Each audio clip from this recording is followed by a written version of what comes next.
dhaggeeffattootni oduutiin jalqabaanii Abut TPLF fobooni dabalatee garee finciltoota 9 mootummaa Itoophiyaa kuffisuun mootummaa ce'umsaa ijaaruu fi qindoomina uumuu akka jiran beeksisan.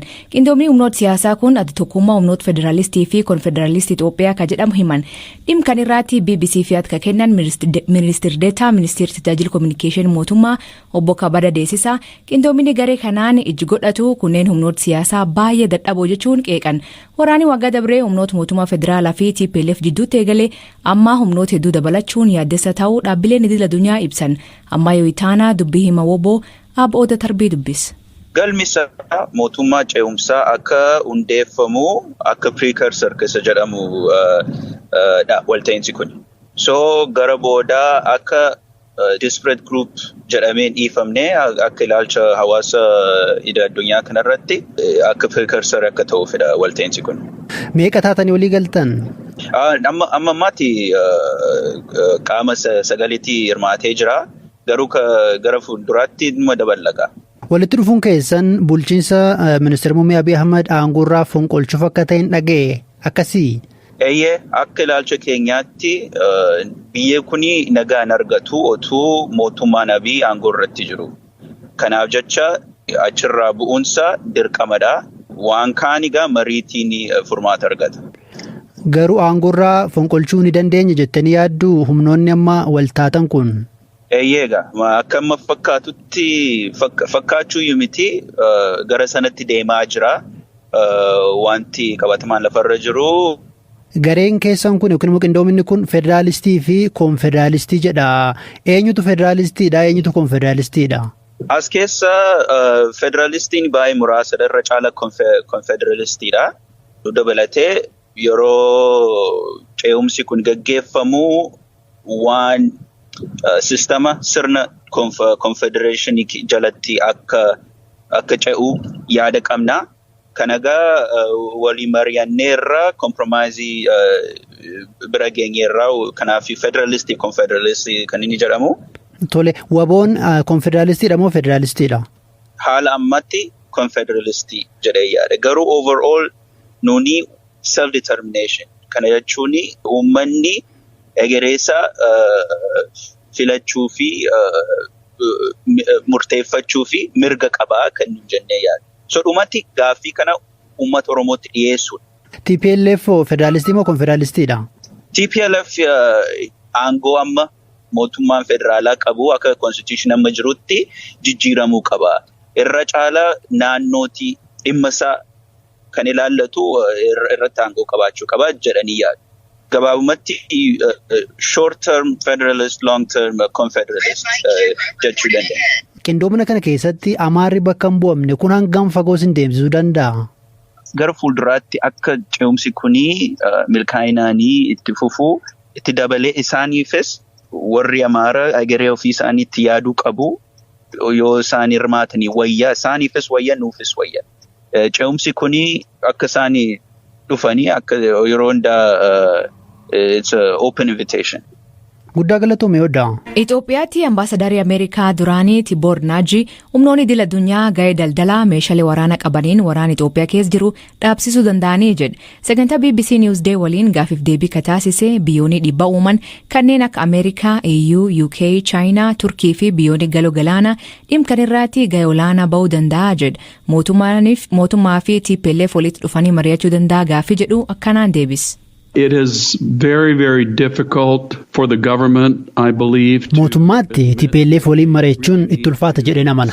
Gama kaaniin ammoo TPLF akka jecha Jeneraal Tsaadiqaan irraa dhageenyetti mootummaa waliin mari'achuun barbaadan. Keessattuu mootummaa amma aangorra jiru waliin. Kaayyoon isaanii Finfinnee irratti dhiibbaa cimaa uumuudhaan mootummaa kuffisanii mootummaa biraa kan isaaniif gara laaffeessa ta'e dhaabuu barbaadu jedheen amana. Maybe a lot more sympathetic to the Tigrayans. Yoo mootummaan Itoophiyaa fi TPLF dhimma kan mariin furuu hin barbaanne ergamni addaa biyyattiitti ergamuun maaliif barbaachise? Unfortunately, I think kan nama gaddisiisu garuu yeroo ammaa ergamtoonni Itoophiyaa seenaa jiran baay'ee waan ta'aniif namuu ariitiidhaan hojjechuu barbaada. Dhiibbaan cimaan biyyattiirra waan jiruuf hedduun isaaniis akka fakkeenyaatti ergaman. Akka US'tti dhiibbaan cimaan gara koongiresii garee lammiilee biyyattii fi gara diyaaspooraa Itoophiyaa kan ammatti qoqqoodamanii jirurraa dhufuun ergamaa erguun dirqisiisaa ta'e. So it's always safe to send a special envoy. Gam lamaan kanaa gar mariitti deebisuun maal barbaachisa? Injifannoo waraanaa adeemsi rakkoo tanaa jijjiiruu danda'a? I don't think anybody knows because they're kana namni beeku hin jiru. Sababni isaa gama mootummaa fi TPLF humni jijjiirama kakaasuu danda'u waan jiruuf waan hin amansiisne. Finfinneen akkuma Tigraay uummata miiliyoona 6 qabdi. Kanaafuu TPLF Finfinnee sodaachisuun carraaqqii guddaadha. Kun garuu Afgaanistaan miti kan Taalibaan dhukaasa tokko osoo hin dhukaasin magaala hunda to'ate. Jarri TPLF amma naannoowwan jibba isaanii qaban keessa socho'aa jiru. Finfinneetti akka diinaatti ilaalamu. Gargaarsa waraanni bilisummaa Oromoon isaaniif kennuu danda'u hin amansiisu. Kanaafuu Finfinnee geenyaa inni jedhan akka biyyoonni niwukileera qabna jedhanii doorsisanitti ilaala. Garuu yeroo ta'e tokkotti gami lamaanuu furmaati akka argamu waraana dhaabanii jireenyi Tigraay fi Itoophiyaa gara fuulduraatti maal ta'uu qabu kan jedhu irratti mariin akka barbaachisu hubachuu qabu. Bulchiinsa lammii Waghimraatti namoonni baay'een sababa beelaaf du'aa jiraachuu naannichirraa jiraatonnii fi qondaloonni mootummaa garba hirdarii dhufan BBC'tti himan. Godini Waghimraa naannoo Amaaraa keessatti argamu bakkeewwan lolii tammaatii fi to'annoo finciltoota Tigraay jal jiru. Jiraatan godinichaa yeroo ammaa baqatee Bahirdaar jiru rakkoo jiru akkanaan hima. ወራብማ በጣም ነው የተከሰተው ሰው እንዳለ የተፈናቀለ እየመጣ ነው ያለው beelli dhalateera namni buqqee gara Baahirdaar dhufaa jira adoolessa bultii sagalee galee beelli mul'ataa ture hawaasni tokko tokkoof liqeessaa jiraataa ture wanti addana deeggarsa arganna jedhanii dhufanii fi wanti asitti dhufanii argan gargaarsi gaanas hin jiru erga dhufnee deeggarsa humaan arganne የተወሰነ ስለነበረ ነው እንጂ ከመጣን ጀምሮ ምንም አይነት እርዳታ አላገኘንም. Bulchiisatti itti aanaa bulchaa akka ta'e obbo Tasfaayee Gabree jiraatonni naannichaa ji'oota 4 darbanii fi deeggarsa humaa kan argatanii dubbata. Waggaa kana waraanni naannoo Tigraayitti jalqabee gara naannoo Amaaraa bulchiinsa Waghimraatti bal'atee aanolee godinichaa hedduu deeggarsa namoomaa irra cufuu himan.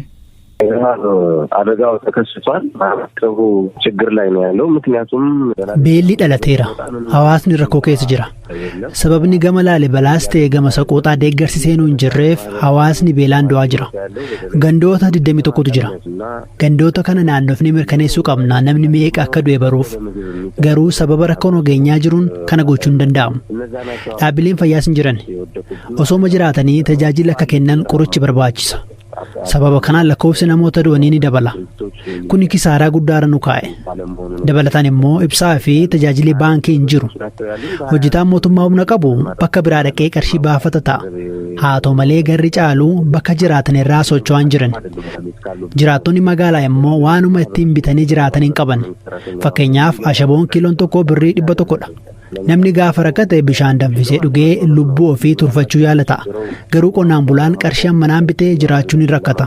Bilisummaa Oromoo mootummaan aangoo turuu fi uummata waraanaa bobbaasaa jechuun uummanni Oromoo waamicha duulaa mootummaan dhiyeessirraa qusatan gaafata. Ibsa baasanii abbaa'oon rakkoon jirtu karaa nagaan furamuu qabaa jechuun filannoo walaabaa fi haqqabeessa ta'ee geggeeffamuun sirni federaalizimii saba hundaaf ta'ee deebii akka ijaaramuu yaada dhiyeessan.